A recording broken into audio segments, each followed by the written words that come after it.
Hello, everyone. Welcome. Hey, Dave. Happy Easter. Happy Easter, everyone. So,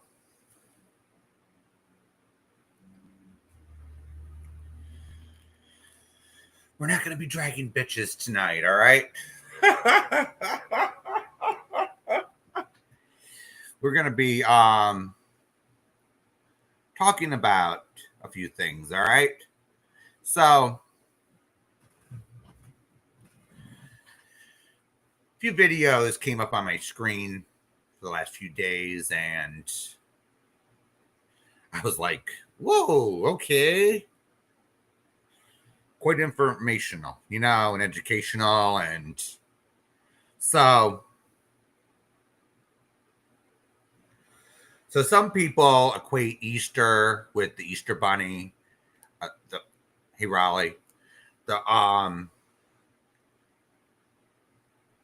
Hey, Lycan. So they equate it with the commercialization of Easter. They Easter baskets and candy and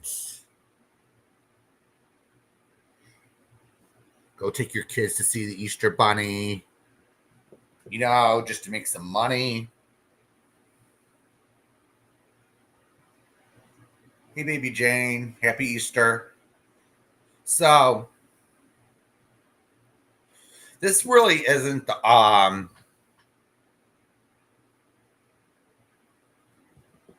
this really isn't the meaning of Easter for everyone that's listening. Hey, Jess Ruby. Hey, Sabrina. So the real meaning of Easter back in the first century. Hey, Tracy. So in the first century, it was to celebrate the resurrection of Jesus.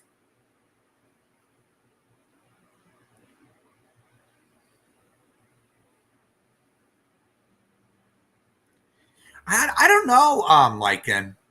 I don't think Easter is that big of a moneymaker anymore. It's mostly Christmas and Halloween these days, in my opinion, anyway. But they tried to commercialize Easter into all this. They tried to they go for Easter egg hunts and candy and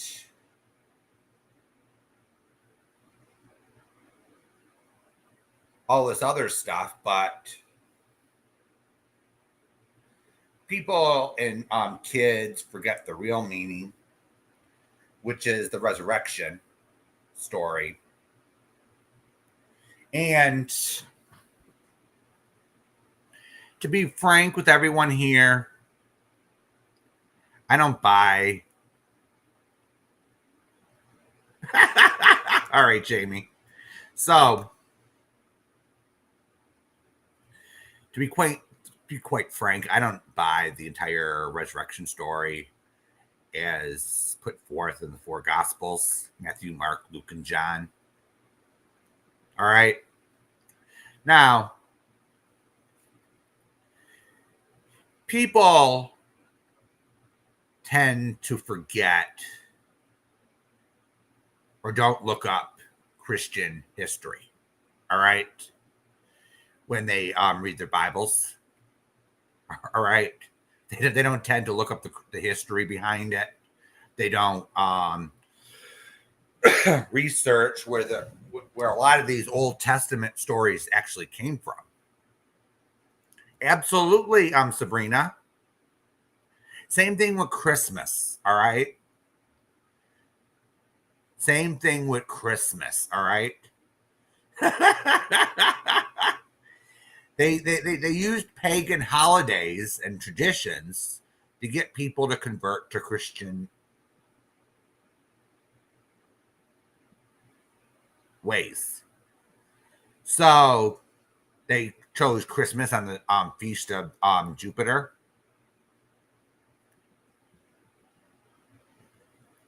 But Jamie, ask yourself this.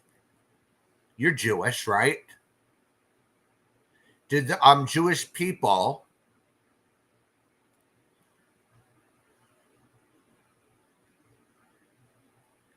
buy the resurrection story? Apparently not, because they didn't all convert in mass.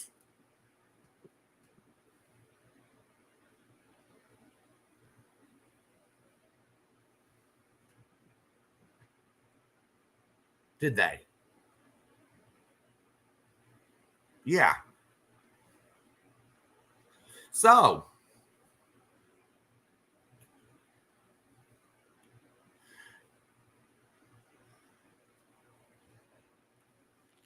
we have the Old Testament and the New Testament. There are books in the Old Testament that Jews read that are not in our Christian Bibles. So that's just a little fun fact for everybody. There are prayers that are not said. So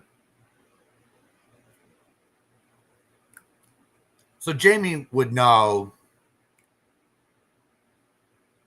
more on the Judaism side than I would, all right? But in my opinion on Judaism, by the way, it's more in line with the ancient Egyptian religion. All right. It's just instead of all these gods the difference is instead of all these gods, they just merged all these deities into one. It's just a reformed version of the Egyptian religion. It's similar. All right.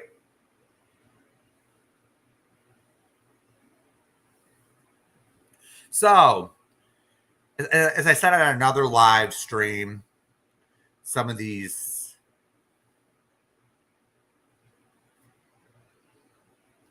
ancient Egyptian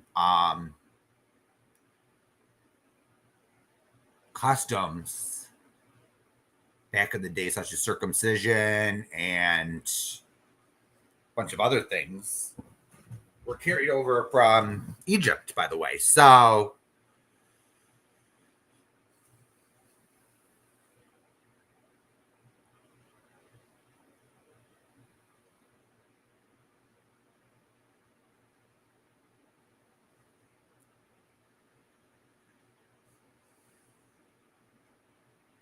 yeah, Jamie. It's kind of weird how this pagan stuff took over all the Christian holidays, and people that are devout Christians don't even realize how much paganism is in Christmas, how much paganism is in Easter.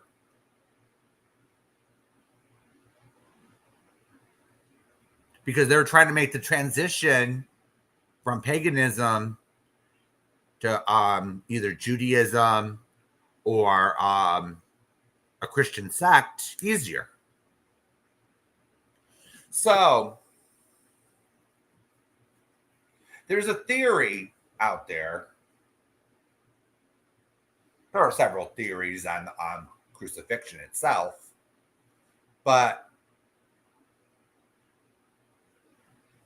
yeah, you got a point there, Jamie. Isn't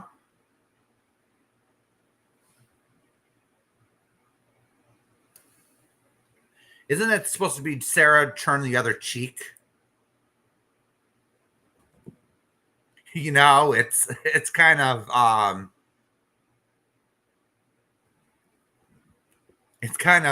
funny,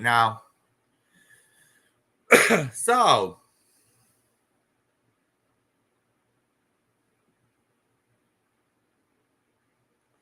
the crucifixion story, kind of as a kid, didn't make sense to me when I was growing up. A lot of the stories in the Bible when I was growing up, I'm reading it and it's like I had more questions than answers. All right. I had more questions.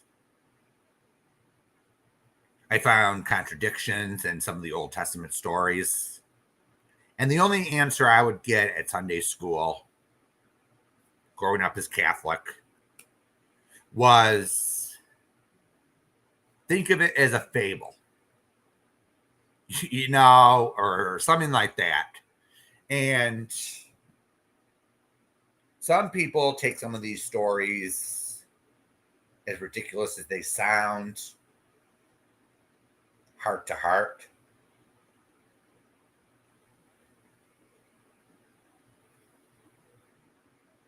So they try to turn the Christian faith into, oh, it's all about Jesus dying on the cross for our sins. All right. I don't buy that. Okay. He died for our sins. Blah, blah, blah, blah. Crucifixion was actually a brutal punishment by the Romans. It was basically a public execution. All right, let's just be real and raw about that fact. All right. Now, the information that we read in the four Gospels about how the crucifixion took place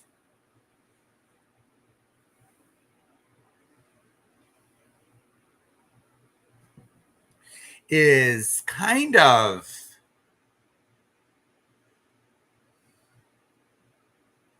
inconsistent in a way.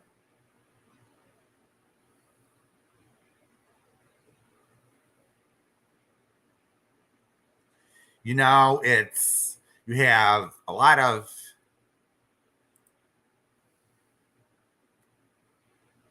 lots of inconsistencies in the four Gospels. All right, but let's look at this as a true crime.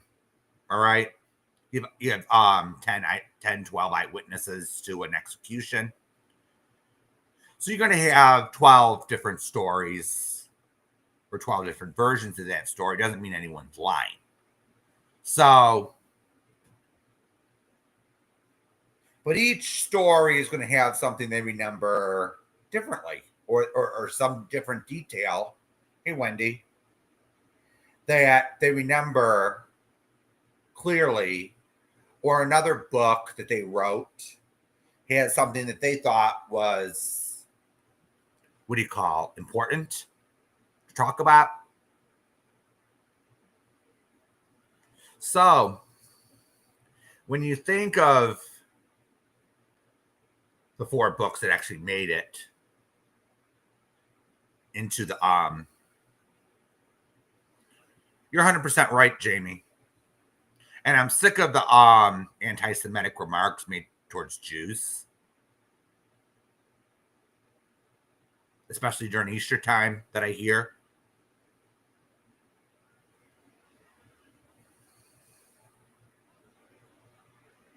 It's the same thing. It's the same concept today. All right.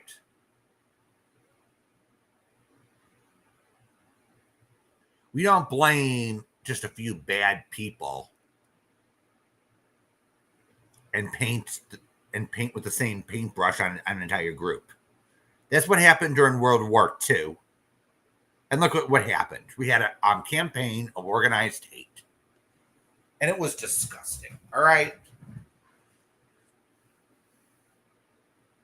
The Romans carried out an execution, and a few dirty religious leaders of the time, corrupt,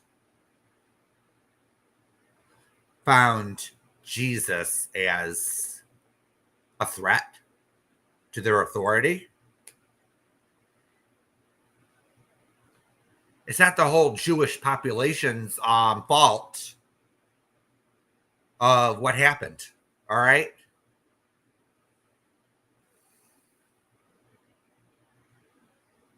That okay. So done with it. Yeah.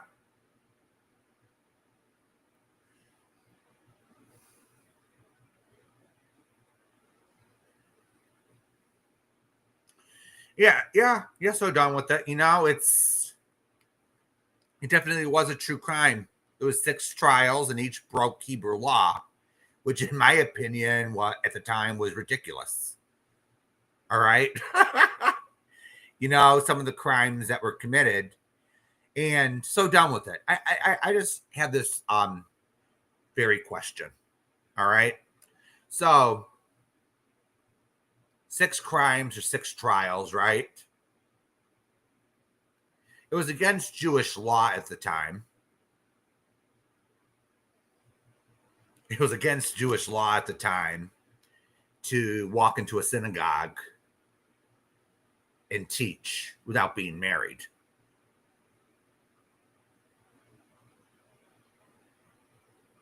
Was that recorded as one of his crimes?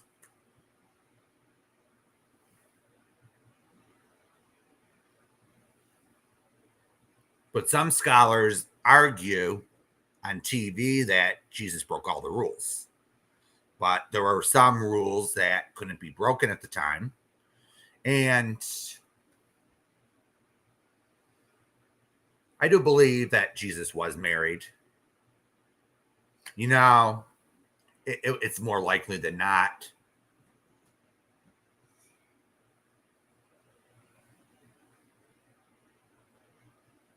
Yeah, absolutely, Wendy. The Romans were rich, powerful, controlling. Happy Easter, honey bunch. Happy Easter. They were rich, controlling. They wanted to keep order over anything else. So when the Jewish authorities go to Pontius Pilate and say, we got a problem, and then the narrative goes, Pilate finds nothing wrong, finds this man has done nothing wrong, broke no laws.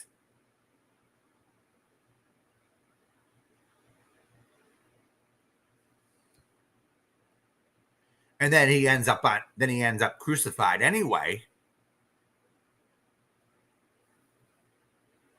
That kind of bothered me. You get what I'm saying? Reading it, it kind of bothers anyone reading it. It says, okay, Pontius Pilate, they needed permission to execute anyone by the Roman authorities.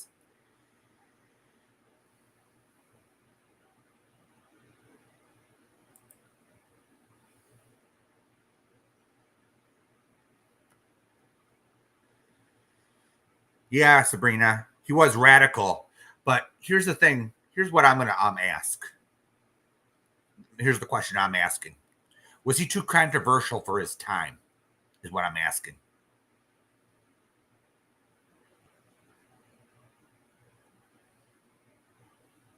Was he too controversial for his day, his time?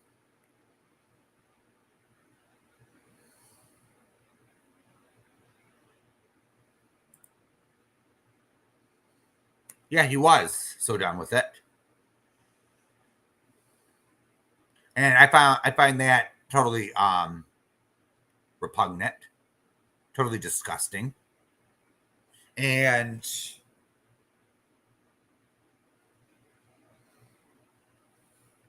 so you read the so the narrative that the New Testament like to portray is that Judas Iscariot betrayed Jesus for 50 pieces of silver.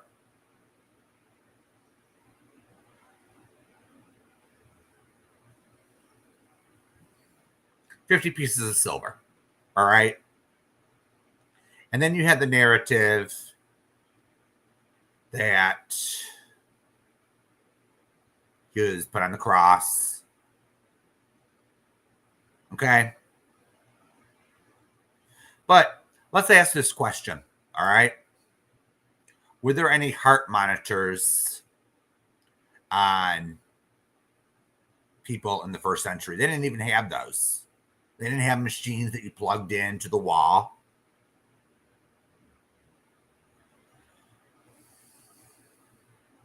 Hey, Nikki.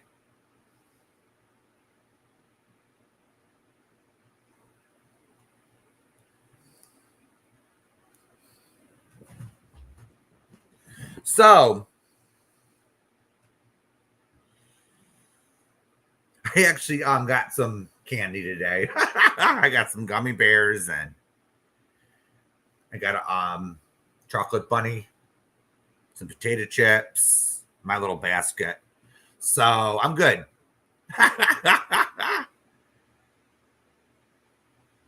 Yeah, so done with it. That's 100%. That's 100% the correct. And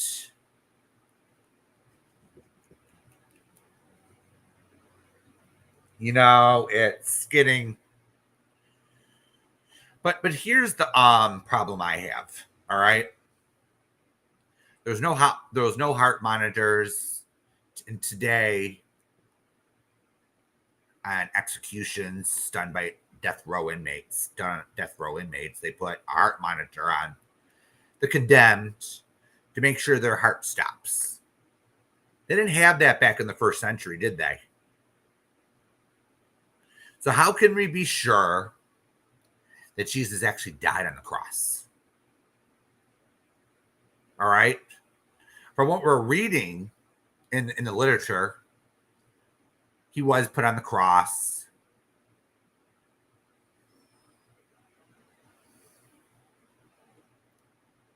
All right. But did he actually die on the cross? Is the question. There's no way to tell for sure.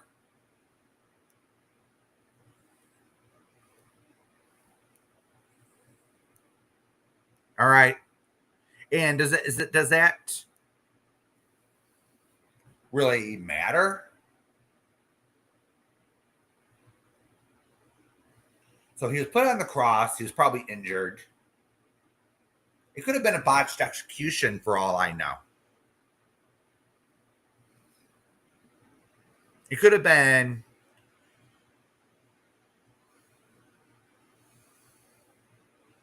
true, honey bunch. True. You're absolutely right. You're absolutely right. But sometimes in antiquity,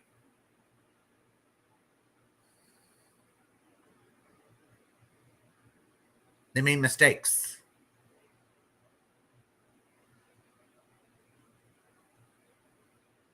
If they can't feel a pulse or something on someone, and they say, okay, gone. The person's gone, but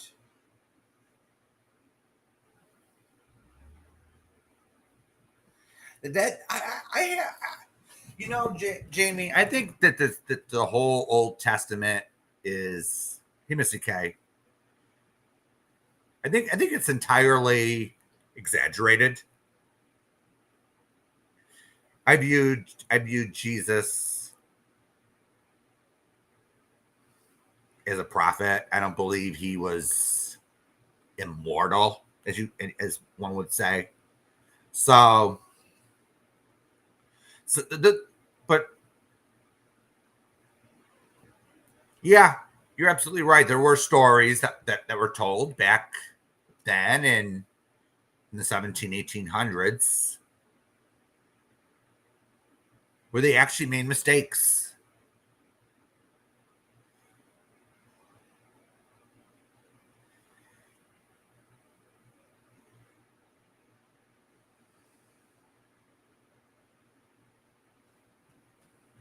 They actually made mistakes. So there's no absolutes with this, all right? So if someone was resurrected or their spirit was resurrected,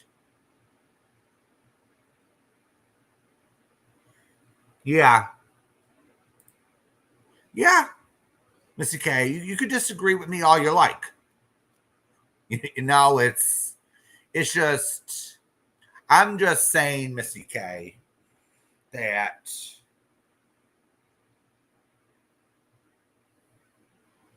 there's no way for us reading a story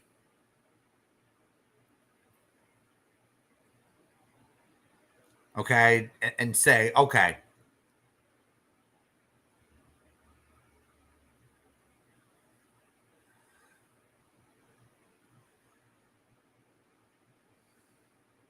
Yeah, you're absolutely right, Kimberly. So, yeah, and the Old Testament stories, they were talking about them giving him food. Yeah, that's fine, Missy K. I'm just asking questions. I'm just asking questions on.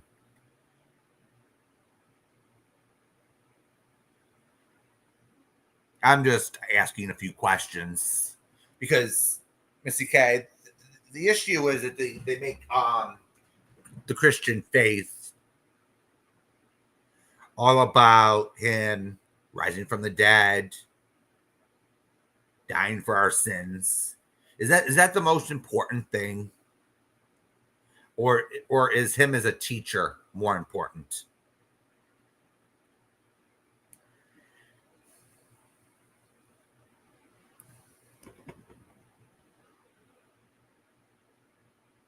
You get what I'm saying, Missy K? Just something to think about. So after the resurrection or alleged resurrection, we don't know if he was actually dead and came back in spirit form. We don't know this. All right, the stories don't actually. Yeah, but you don't give a spirit or a ghost that just comes back to communicate with you food. All right.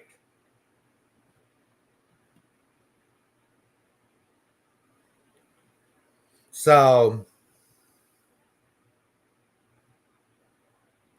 I'm just giving everyone an inconsistency here. You could believe what you want. I'm not here to castrate your beliefs. So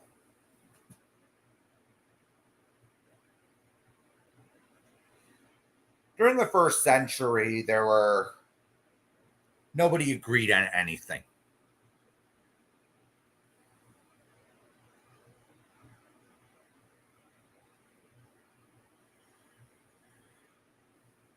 Okay, so down with that.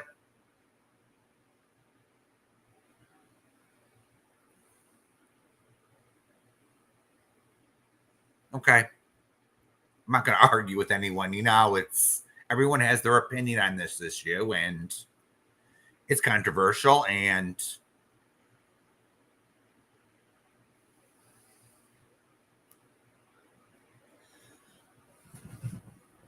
so, in the first century, no one agreed on anything. Hey, catch me if you can. Happy Easter. Hey, Becca, too. I'm just putting something together for Easter, having a conversation about it. So, in the first century, no one agreed on anything.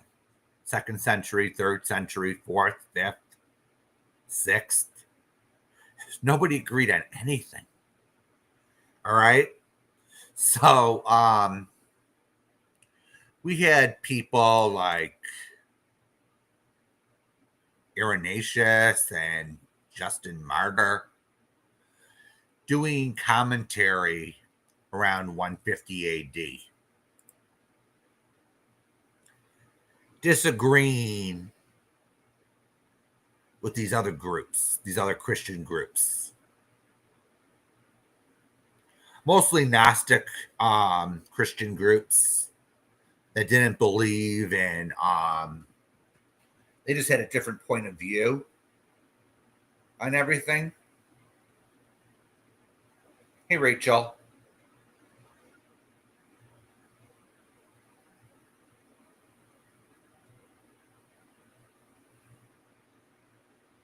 Yeah, yeah. I'm not arguing with anyone. It's just a conversation. Yeah, some people don't know how their Bibles came to be. So I'm just doing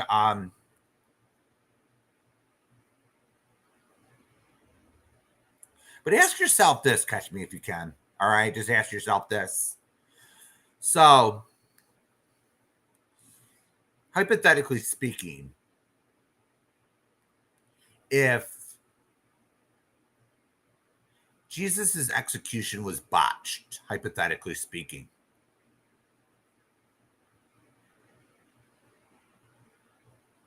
and he survived, and he got the hell out of Dodge. He got out of Judea and went somewhere else. Would his followers actually proclaim that fact? Or would they remain silent?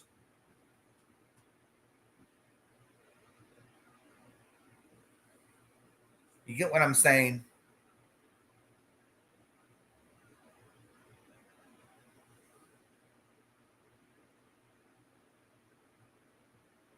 So, early Christians didn't agree on anything. All right. You had these Gnostic groups. One group in particular that were complained about, they actually reenacted the Passion. All right.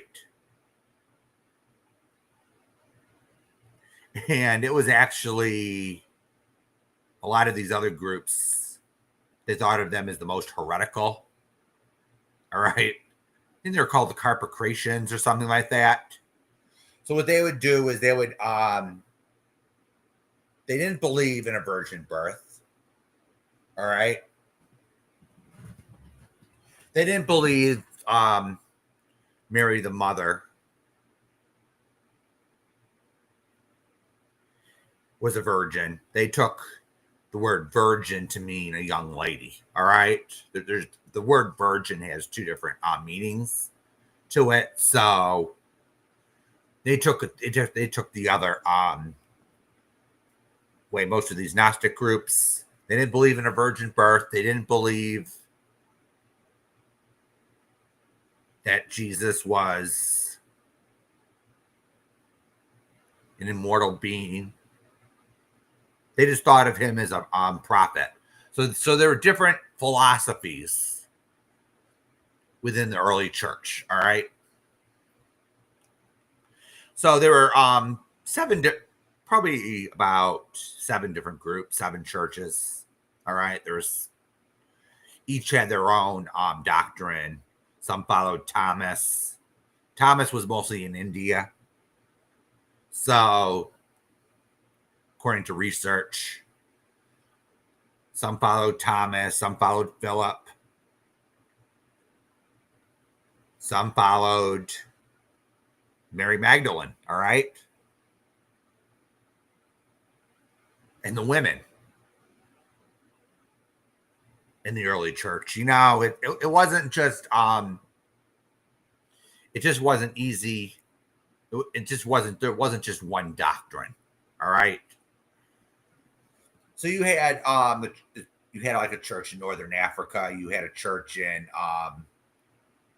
you had the Greek church. You had the church in France, which is now France. You didn't have one uniformed philosophy. Yeah. And so there was the Church of Paul, all right, is what we particularly follow today.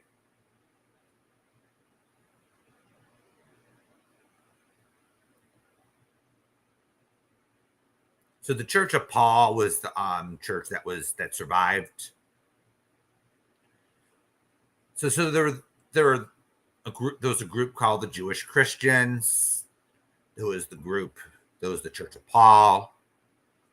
There was the Gnostic groups. I think there was the Copts, the Cathars.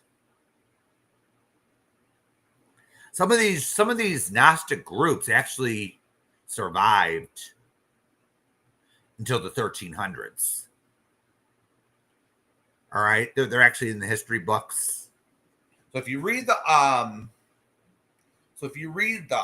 Knights Templar, about the Knights Templar and about 1307 in the Albigensian Crusade. So the Orthodox Christian Catholic Church or whatever back in the 1200s, they said, we got to get rid of these people, these heretics. They don't agree with us. You know, they were wiped out. Some of these people were wiped out. Some of them were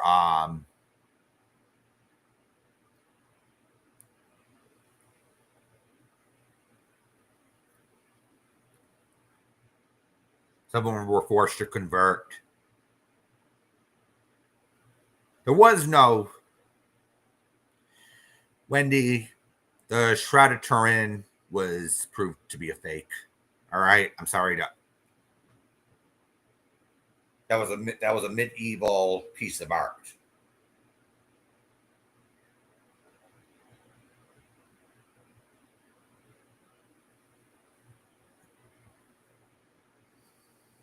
Yeah, catch me if you can. You know, because sometimes because this is I didn't really get much in. I didn't get much out of Spanish class, but I did learn some things, such as there's not all languages have words for something.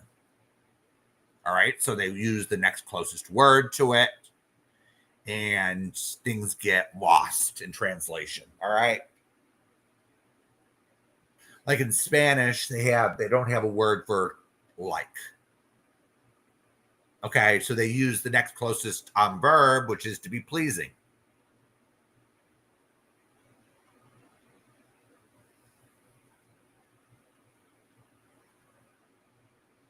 So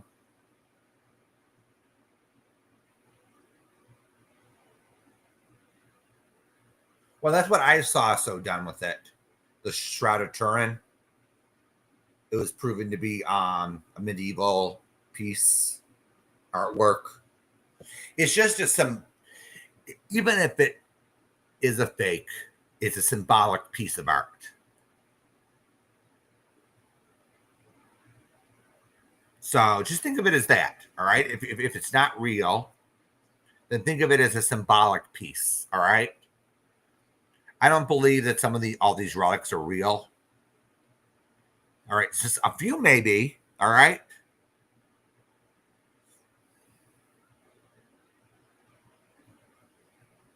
Yeah. They think they even have Jesus's foreskin, for fuck's sakes. All right. So they have a piece of foreskin. How are they supposed to put it to a particular person? It's symbolic. All right.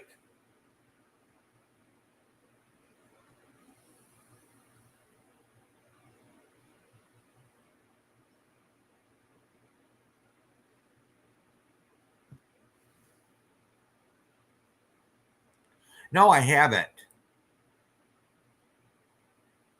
I haven't, Bex.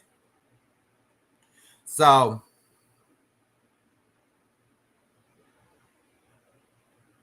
yeah, it is, Wendy. They have to retest that thing, and technology is improving all the time. So we'll find out which relics are real and which ones are not. But when a Catholic church has a relic, it's more symbolic. Supposedly, Becca Chu, that's what I heard.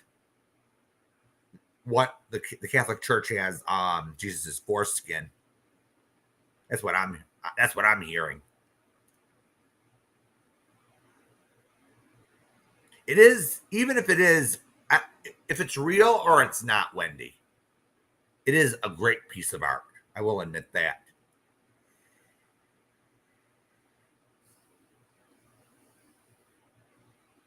But these Gnostic groups back in the day, all right,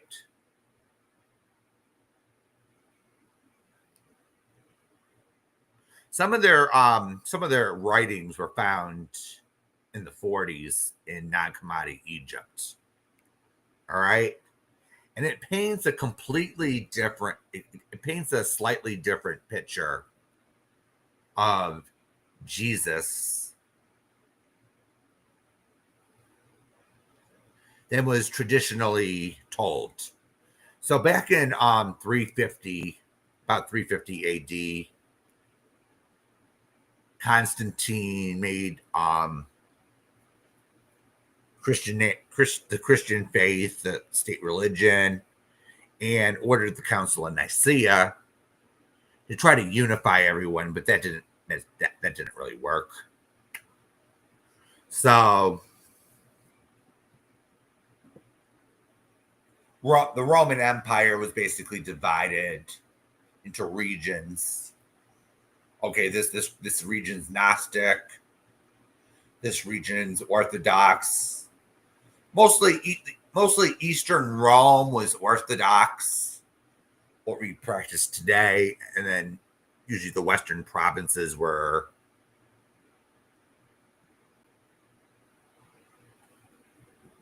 Gnostic. So the Gnostics believed in total equality, men and women stood equal.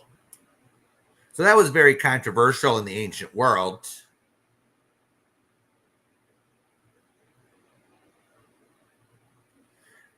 Jesus didn't have a problem with gay people.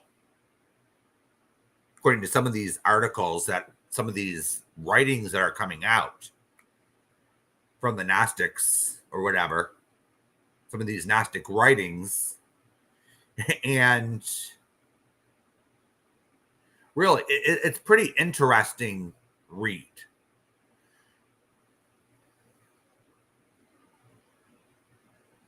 Yeah.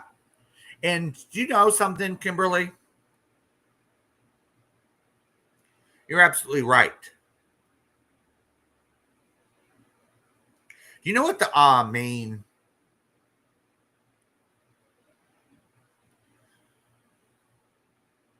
religion these days is used to divide people?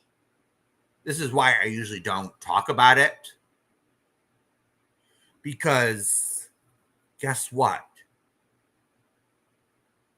If you're Jewish, if you're Muslim, if you're a Christian,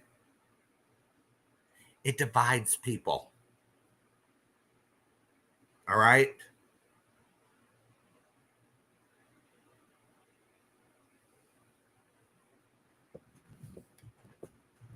And some of these people in power, they try to antagonize the other because it's control.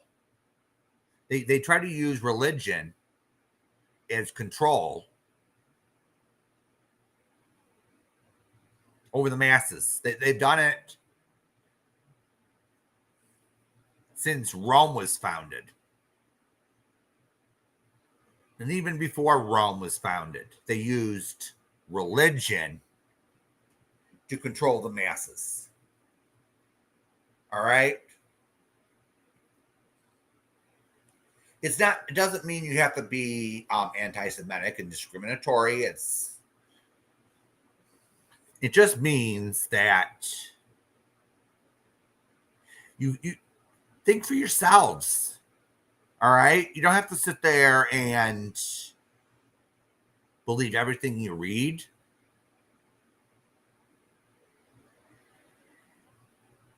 You know, it's if it sounds too out there, too far out there, question it.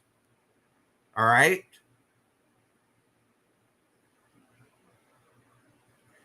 There could be a explanation, all right?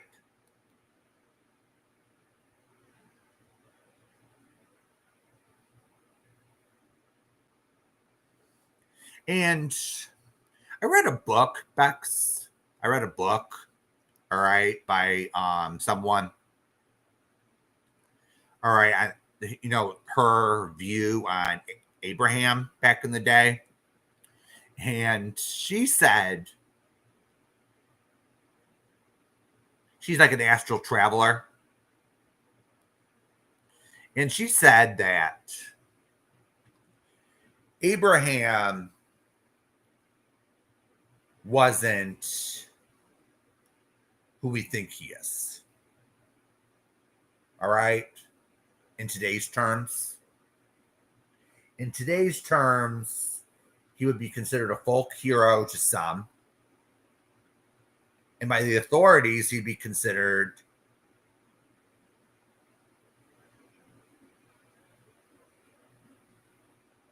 what's the word I'm looking for? A criminal.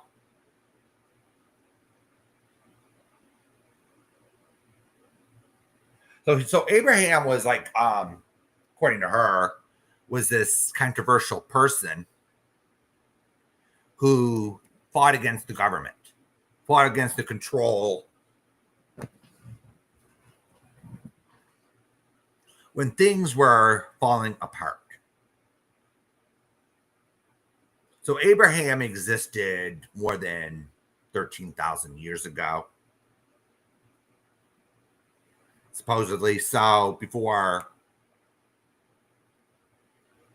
everything reset and technology was taken away.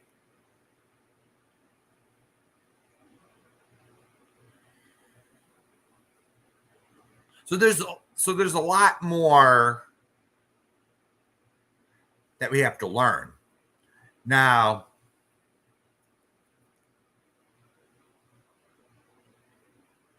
that's a good question.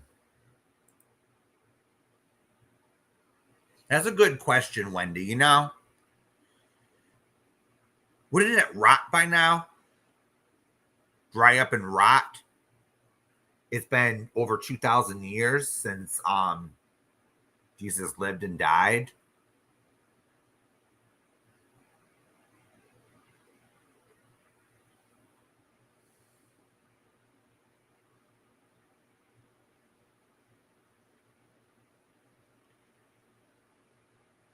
Oh, absolutely so done with it. We have to go on the internet and look at what books were banned. You know, we have to and not all the and there's several versions of that same story so done with it. The Adam and Eve story in the Old Testament.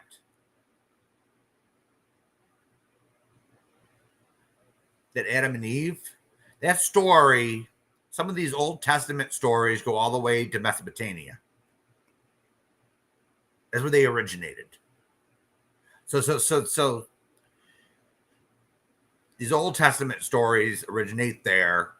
They travel to Egypt, and then they take them with them. And then the stories are changed slightly,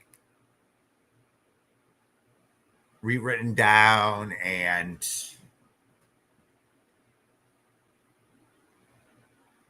because the Adam and Eve story was actually edited, but there's two versions. There's like two Hebrew versions of that story. Where there's Adam, Eve, and then his first wife, Lilith.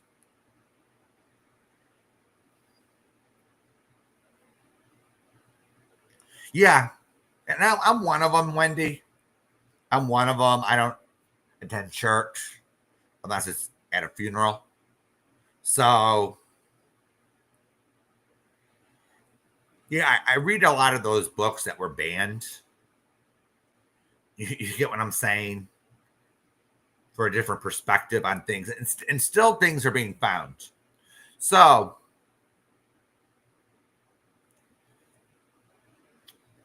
I want to talk about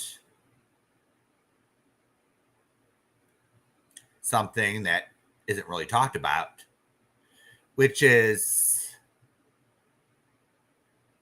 holes in human history. All right. So, a lot of the time,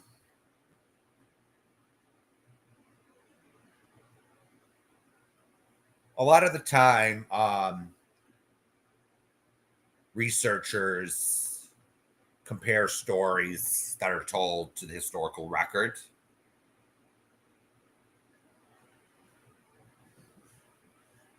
You know,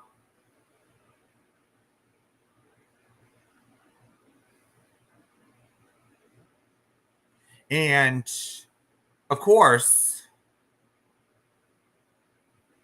thank you. There's two books, actually. So done with it. There's the Adam and Eve story that's in the Bible, and then there was a secondary book that included an earlier story of Lilith. So we don't know which one is. I'm just telling people of it.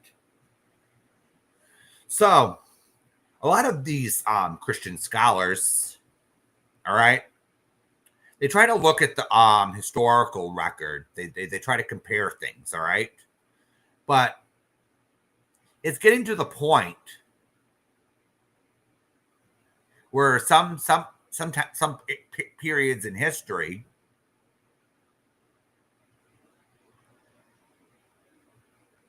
are like blank slates.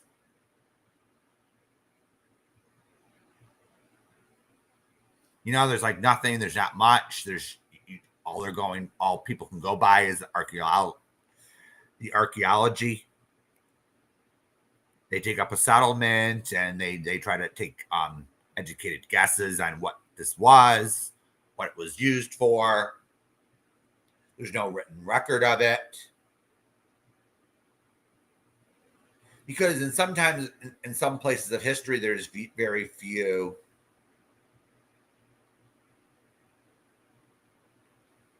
Yeah, I'm not.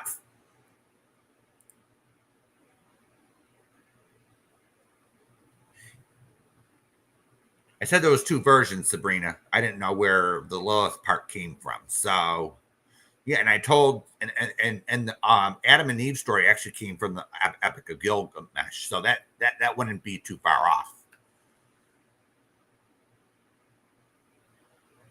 Sabrina.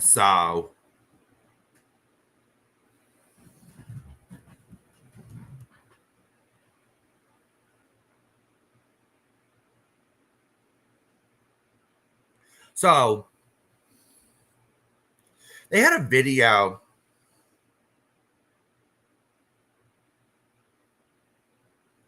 They had a video on the Vatican. And I was really watching it. And I'm like, damn.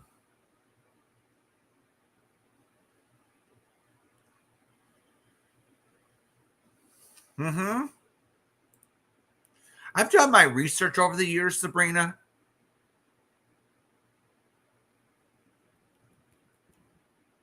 I've done my research over the years, so I at least know what I'm talking about when it comes to Christian history. So we're gonna go and we're gonna see what the problem is. All right. So the Vatican Library or the secret archives in Rome, all right, was actually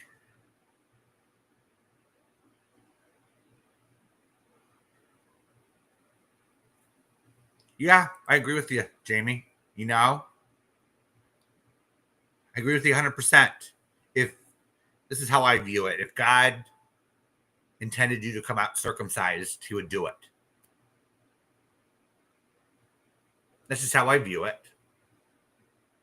Circumcision is actually an Egyptian custom that was passed down during the Exodus.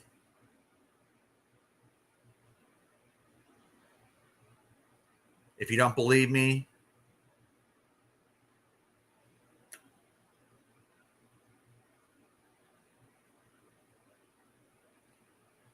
because in Egypt they had problems. They had their problems with lice, cleanliness. So that was the custom in Egypt. There was a custom of not eating pork in Egypt.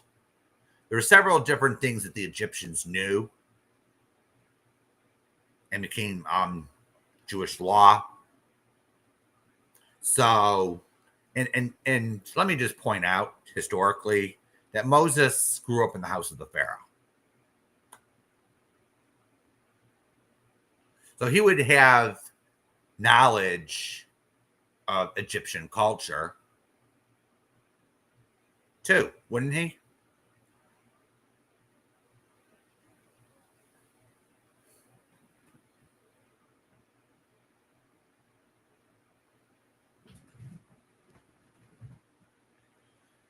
So, so when I looked at the Vatican archives, I was like, you got to be kidding me. I looked at their stock and they have so many books.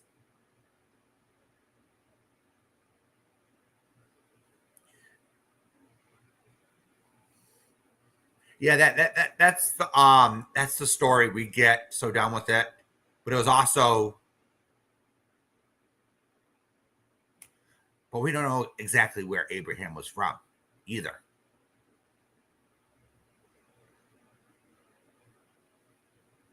And have you noticed? Has anyone noticed the ages in the Bible? They say 300 years old, 500 years old.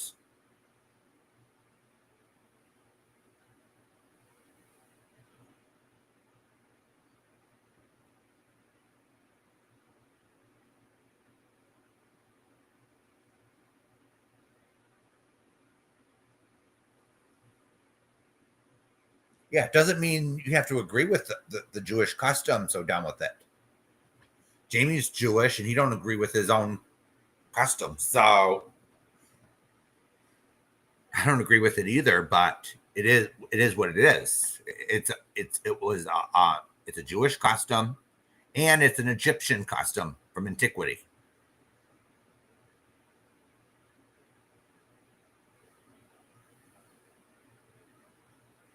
And a rabbi went on TV, Becca Chu, and said in antiquity they only took off part of it.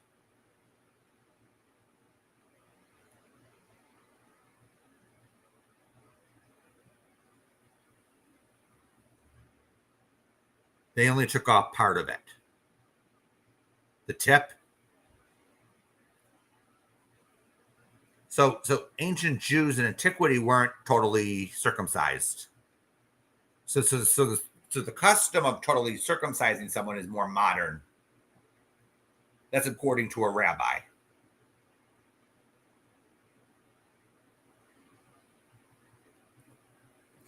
So when I was looking into the history of the Vatican archives with all those books, they have over a million. They have millions and millions and millions of books. All right,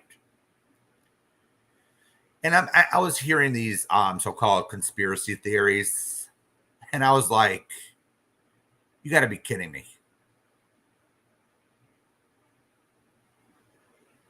You got to be kidding me. You know, it's like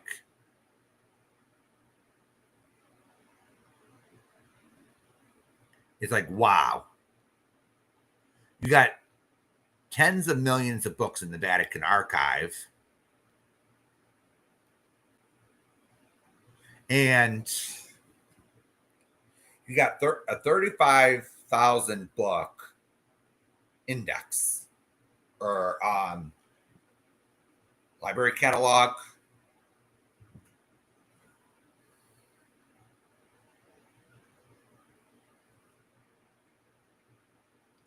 And it was like, okay, the archive started in Rome and it was to record the popes or whatever. It was their personal records or whatever.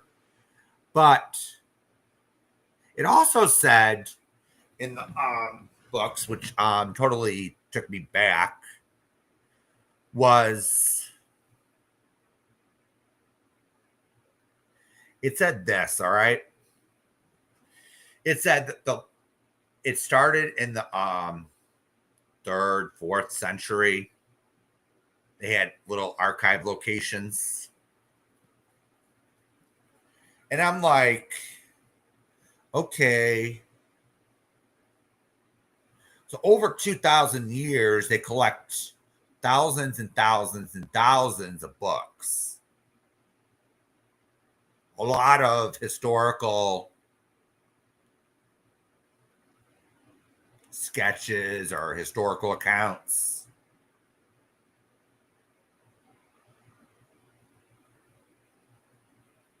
And people say that they're hiding a lot of stuff. And you want to know what? I think they have so much in that secret archive. They don't know what they're hiding anymore. And I think some rooms are closed because they're called, what do you call it? The fragile book room, where the books are so old, they need special technology or special care to handle.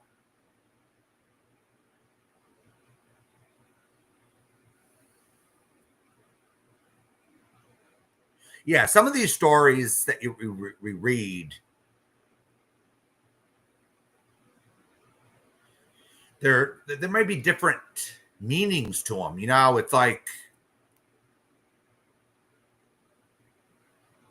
the story doesn't make sense literally, Sabrina, you know? But if you think outside the box, you may figure it out.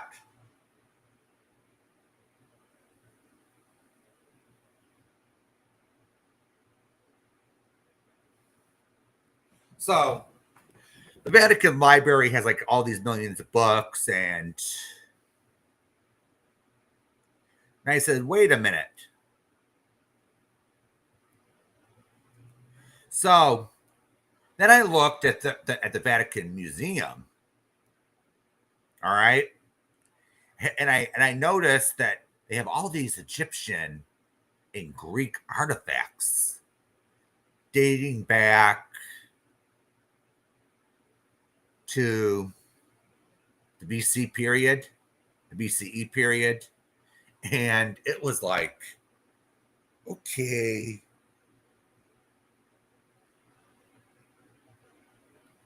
What is the Vatican hiding? What are they poaching? They even have the Vatican even has they even had pieces of the Parthenon in their collection. And how like damn that the Vatican archives are collectors. So everyone here heard of the Library of Alexandria, right?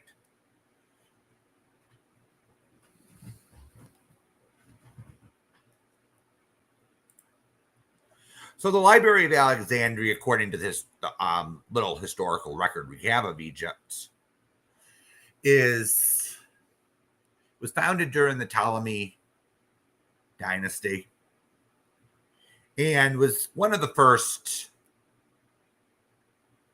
public library systems, along with the Greeks. All right, it's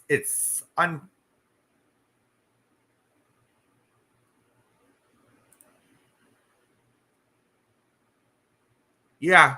Some of those books were put away. Yeah, I agree with you. I'm so done with it. I agree with you 100%. It was all about, some of it was all about control, as I said before.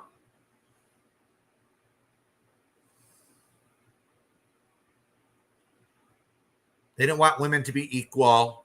They didn't want, it didn't follow the economic system of the time.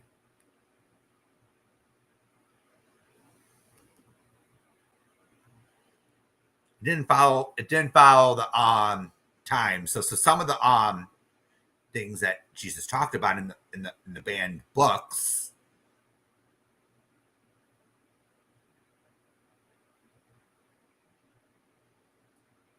So, the Library of Alexandria was founded by the Ptolemies.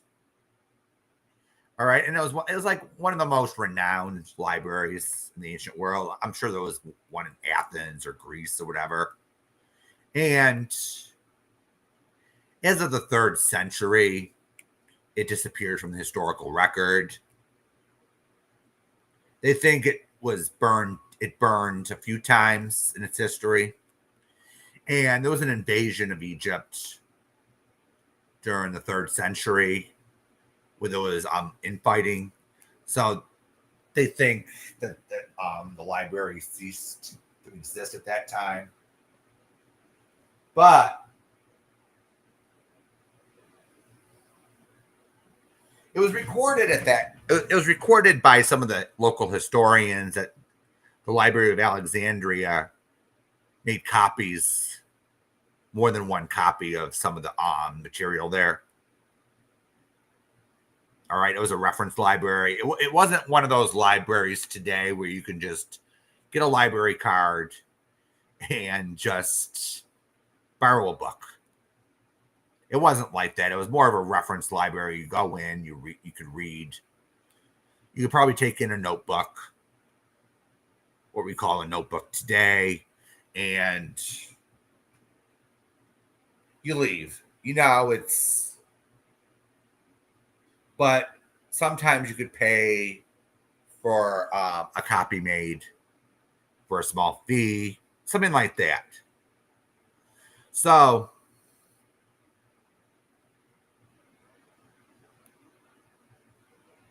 yeah, Rachel, you're right. You're right on that. There's some things that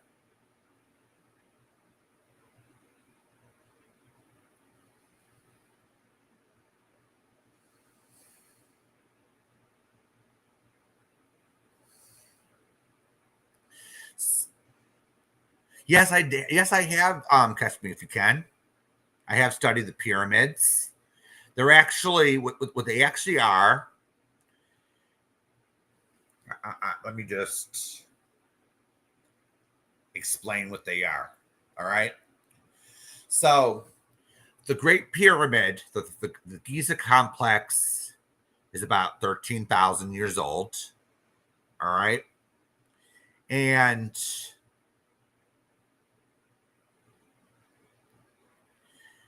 they aren't, they're not like 4,000 years old. All right. They're 13, 14,000 years old. And they are used, they were used as gateways to the gods. All right. Or gateways to civilization or communication. And they were used to power up the technology of the time. And there were meditation chambers. When you go into the Great Pyramid, do you notice that you go up the stairs, you go up the Grand Gallery, and you go in the king and queen chamber, and they're like small and there's nothing there? The high priest believed that they can communicate with their gods through another dimension.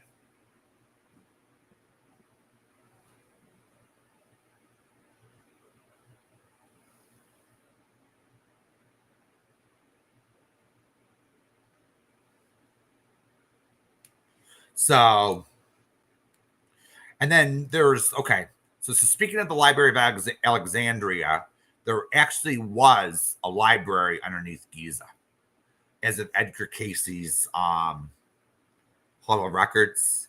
So what Egypt really was back 13, 14,000 years ago was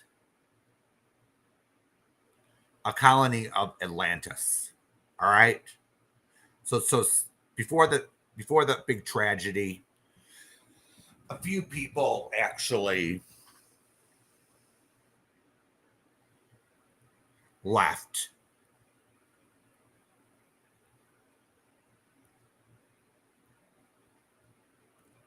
And founded Egypt. All right. So what happened? This is the story I'm hearing. All right. So they established. So Giza was one of the most eastern settlements at the time. There was Abydos too, and that was on the Nile River. There was some other settlements, but it was like more east.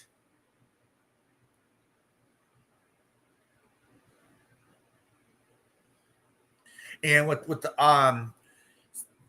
archive underneath the pyramids was big historical.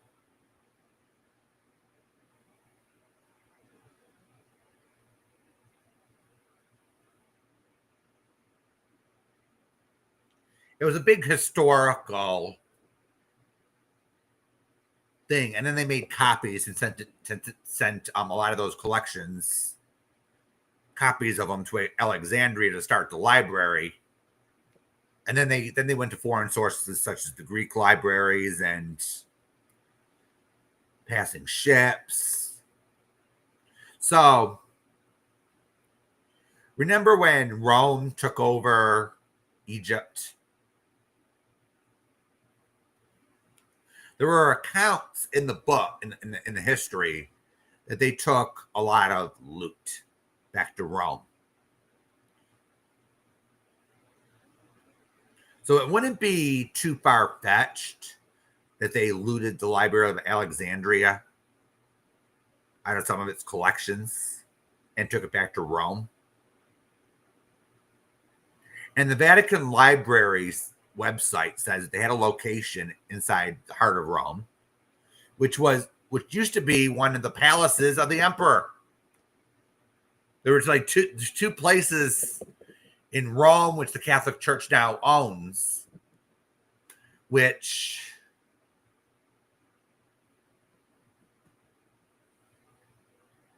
is where they took some of the foreign loot. So when the Catholic Church took over some of the properties, they had all these books. They had all these artifacts. They had all this crap, and they didn't know what to do with it.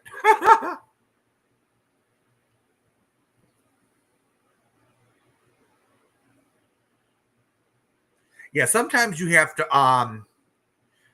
catch me if you can. Sometimes you got to go to the paranormal to get answers, because there are lots of holes, even at the Vatican Library. You have centuries missing.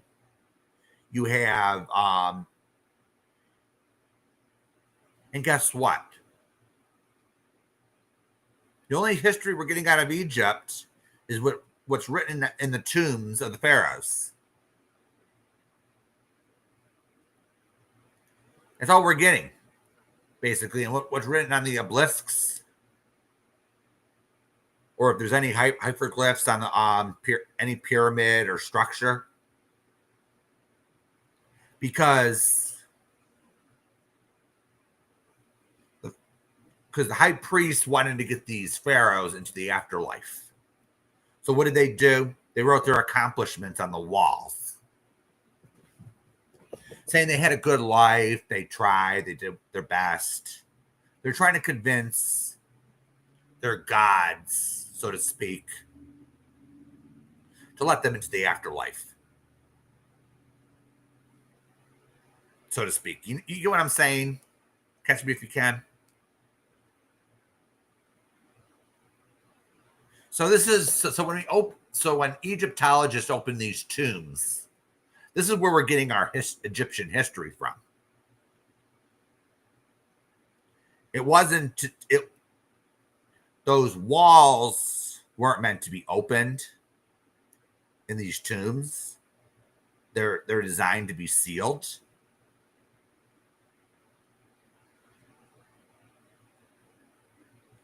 So we have very few written records of Egypt, by the way.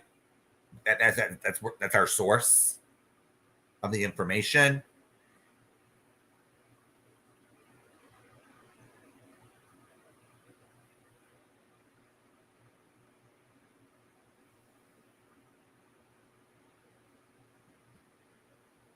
So the one story I heard of the Great Pyramid of Giza is there's actually a Stargate underneath, and the Great Pyramid is actually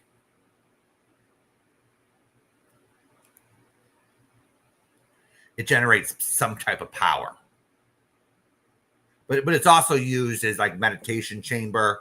It has multiple uses, but there are other pyramids in Egypt that haven't been found. That's what I have a book I was reading from one, and there are several pyramid structures like Giza that they're under the sands of Egypt. The reason why they're not unearthed is for a simple reason. They're way deep in the desert. The weather used to be different 14,000 years ago, where it was like nice and green. And then there was then northern Africa started to dry out into the desert. So what did they do? They abandoned their cities and their towns, and they went towards the Nile River. So where they can live, you know?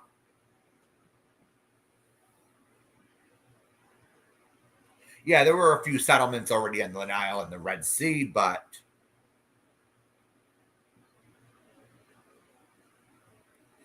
if you don't believe me on that, there's YouTube videos on how green northern Africa used to be, and you look at the weathering pattern on the Sphinx,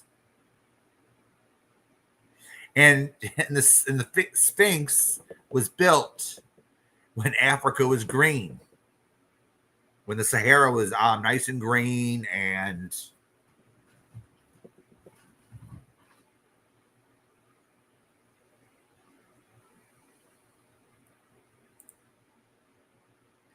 it's nice and green, and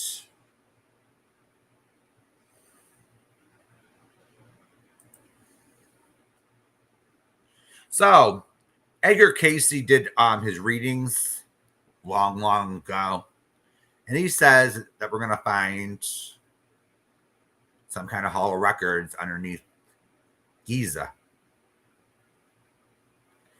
And I think that so that's true. All right. My theory is that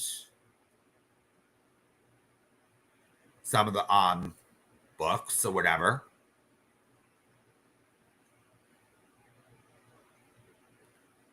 will fill in some parts of history. But I think at the Vatican Library they have so much that they lose books and everything. They don't know where everything is, you know? Plus, there are the banned books of the Bible. They don't want those to get out, right? Those are probably in another room, the banned room.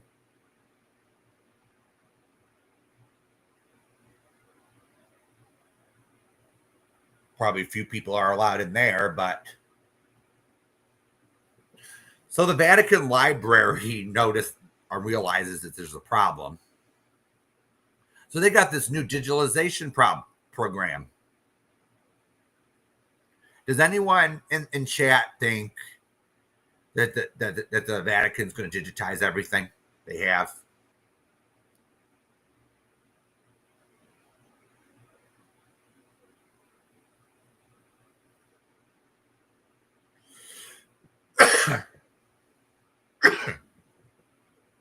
Does anyone believe that the Vatican's actually going to digitize every single page that they have? I don't think so.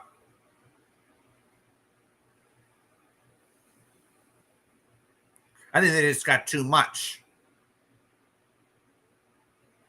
And they don't even have the budget, according to their website. According to their website, it's like they have limited funding. So they say the majority of their records are, what do you call it? Records of the Pope. All right. But why are scholars going in there with appointments and coming out with and reading historical.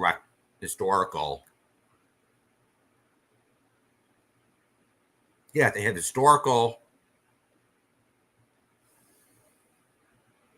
records, and there's gaps in those. Apparently, they got like 50 years missing here, 100 years missing there.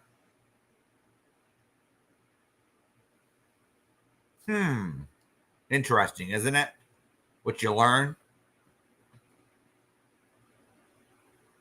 Yep. Isn't that quite hypocritical, Danny? They used to kill people for using telescopes, and now they have the Pope scope. You know, it's like, damn.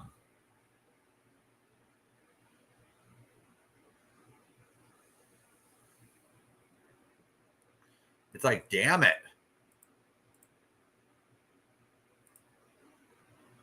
Yeah, they used to persecute Gnostics back in the day. They used to persecute Muslims during the Crusades. They used to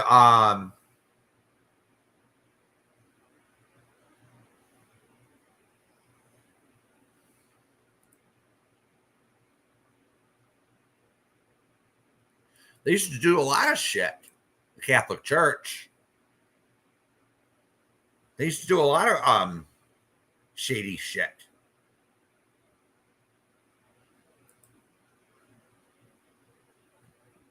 They used to do a lot of crap. Conspiracy theories about them hiding stuff isn't far-fetched. And then they got that Gospel of Judas Iscariot.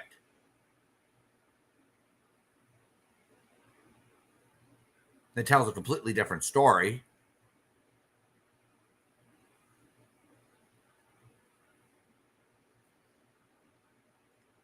Judas did it because Jesus asked him to, and it was more of a plan. Jesus knew what was going on and asked Judas for help. So what the others saw was not what it appeared to be. That was another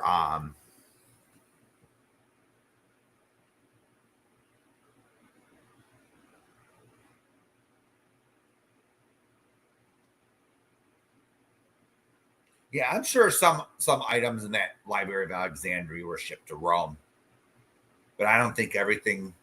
I'm sure Alexandria lost a lot of its collections, and then in 1000 A.D., the Greek library in Constantinople burned too. There was a loss of 250,000 manuscripts.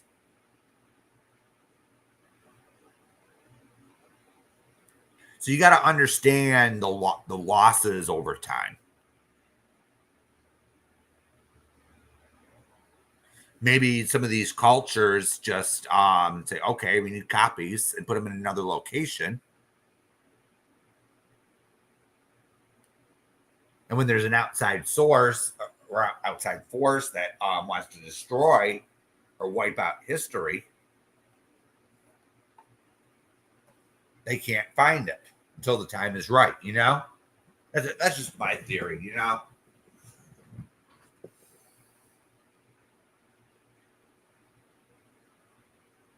That's just my theory, but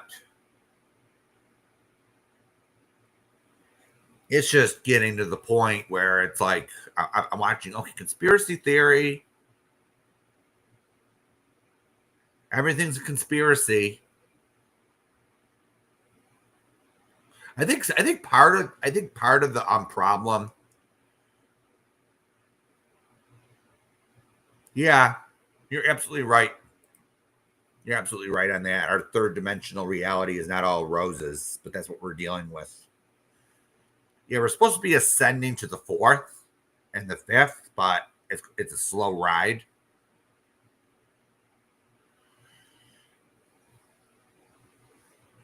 And from what I'm hearing, people that aren't making it to on the fourth and the fifth will sort of be left behind, you know, and the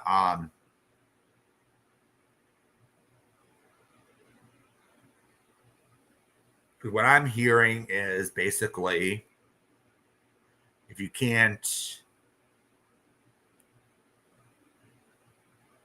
evolve on this planet, you're going to go bye-bye.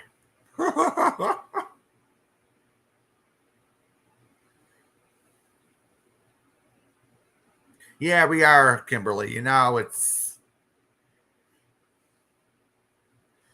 yeah, yeah. The Catholic Church used to be very authoritarian, very what you call communist.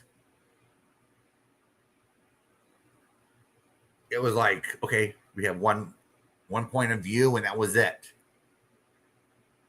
So right after the 1300s, when they get rid of these Gnostic groups, not long after that, Martin Luther comes in with the Reformation. You know, so I guess that was a waste of time, wasn't it?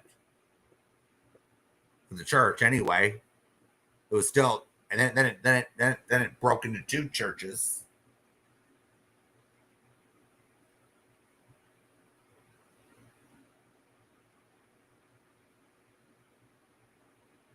And then in the 5 and 600s, then you had Islam that spread across Africa and the Middle East. So the Christianization didn't last too long over there.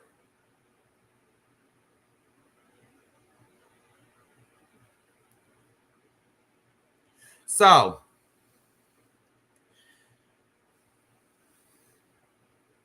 there was a few comments I've been looking at it on a few of the other channels.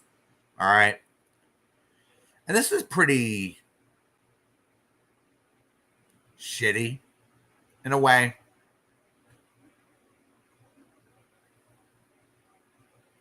So they're actually claiming, get a load of this.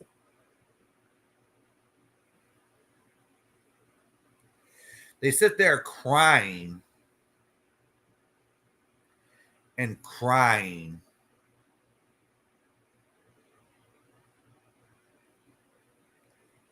that Judaism is not a religion.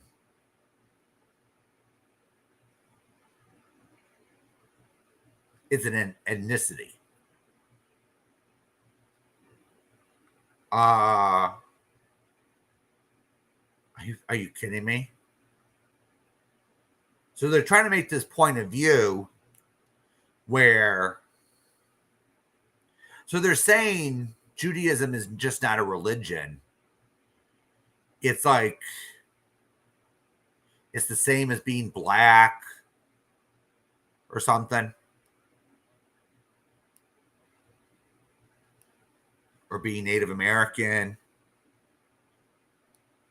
And I'm like, whoa, wait a minute here. Wait a minute. Last I checked, Judaism is a religion, not a political machine. Well, they try to turn it into one, but that's not what it's supposed to be. And I'm like, do they read their history books?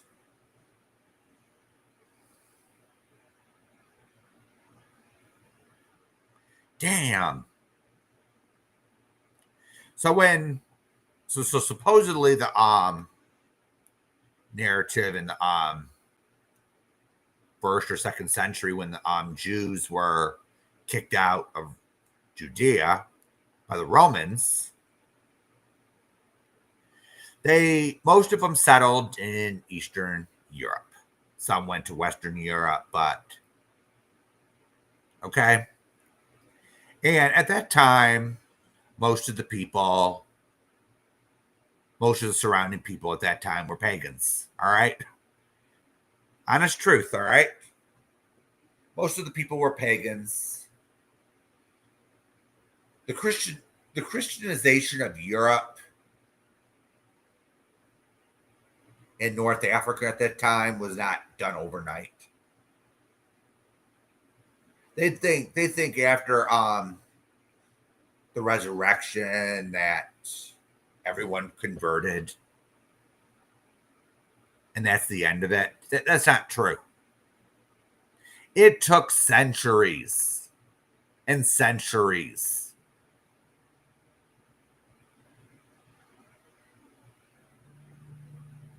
All right. So when the Jews got kicked out, all right, they had communities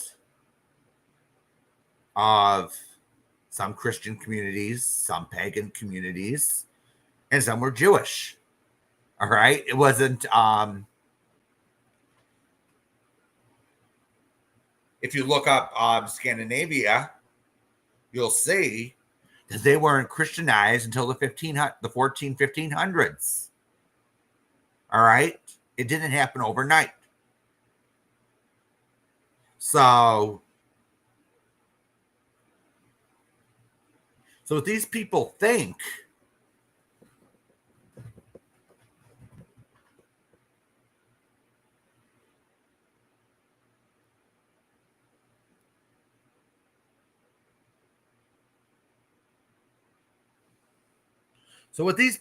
think is,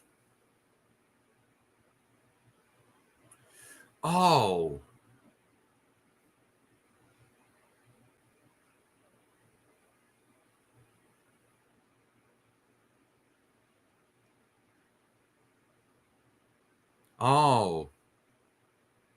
oh my. So over time, what happened was this. So rulers, kings, queens, they slowly outlawed paganism, all right, with lots of resistance. And the Jews, the Christians, they started mingling with the pagan population. And so there are different nationalities of Jews, all right? You have some that are Eastern European, you have some that are Western European, you have some that are actually black. It's a religion. It's not an ethnicity, you know? I don't understand why people think this way, you know? It's like, damn. Damn it.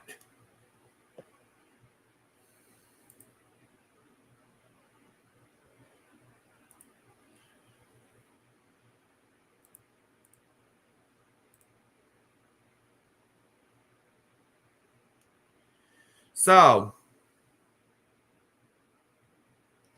all right, everyone. I'm gonna hit the road now. So happy Easter and hope to see you soon. All right.